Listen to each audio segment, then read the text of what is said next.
Court બિલ્ડિંગની અંદર bomb મૂકવામાં આવેલો છે એવી કંટ્રોલ રૂમને જાણ થતાં એ બાબતે તાત્કાલિક પગલાં લઈ અને તાત્કાલિક કોર્ટને જાણ કરવામાં આવી હતી અને કોર્ટમાં મુખ્ય જજ સાહેબને મળીને હાલમાં કોર્ટ ખાલી કરવામાં આવેલી છે. જે જાપ્તો આવેલો હતો એ જાપ્તાના લોકોને તારીખ આપી દેવામાં આવેલી છે અને ટોટલ 19 કોર્ટો હોય 19 કોર્ટને સેનિટાઈઝ કરવાનું કામ ચાલુ છે. આ તમામ કામ પતશે પછી કોર્ટો ચાલુ કરવામાં આવશે. હાલમાં બિલ્ડિંગ ખાલી કરાવી દેવામાં આવેલું છે અને આજુબાજુ બિલ્ડિંગ ઘેરીને કોઈ પણ વ્યક્તિની પ્રવેશ બંધી કરી દેવામાં આવેલી છે. વાહનો ધીરે ધીરે બહાર કાઢવામાં આવી રહ્યા છે અને બીડીએસ ટીમ દ્વારા હાલમાં ચકાસણી ચાલુ છે. સર્કુલેશન કેવી રીતે કરવામાં આવી રહ્યું છે, કોની મદદ લેવામાં આવી રહી છે? હાલમાં બીડીએસ ટીમને બોલાવવામાં આવી છે અને એસઓજી તેમજ એલસીબીની ટીમ પણ કામમાં લાગેલી છે. કોર્ટની કામગીરી સ્થગિત કરવામાં આવી છે. કોર્ટની કામગીરી હાલમાં 3 વાગે સ્થગિત કરવામાં આવી છે અને જો આ ટાઈમ વધશે તો પછી આજની કામગીરી સ્થગિત રહેશે.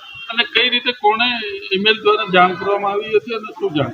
ઈમેલ આવેલો તો ઈમેલમાં એવું જણાવેલું હતું કે કોર્ટ બિલ્ડિંગમાં બોમ્બ મૂકવામાં આવેલો છે એ આધારે કામગીરી હાલમાં ચાલી રહી છે.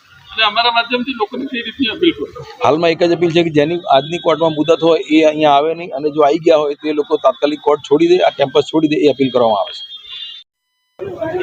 ઘટના બની કેમ કોર્ટ ખાલી કરવામાં આવી છે, શું છે?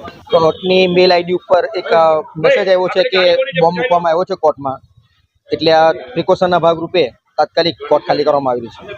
જે આરોપીઓ છે આરોપીઓને પણ લઈ જવામાં આવ્યા છે. કોર્ટના જે તમામ ખાલી કરવામાં આવી છે. તમામ આરોપીઓને પણ મોકલી દેવામાં આવે છે અને તમામ વકીલો અને જે પક્ષકારો છે એમને પણ જાણ કરી દેવામાં આવી છે કે તમે ઓનલાઈન જે તારીખો આવશે એ તારીખ જોઈ લેજો અને કોર્ટ પ્રિકોશનના ભાગરૂપે આજે ખાલી કરવા દેવામાં આવે છે.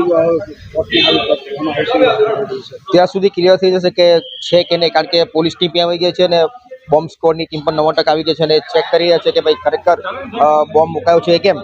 જો એ ક્લિયર થઈ જશે તો પછી 3 વાગ્યા પછી જે પ્રોડક્શનના જે કામ હોય તે પછી મોડેથી એવું લાગે તો લેવામાં આવશે.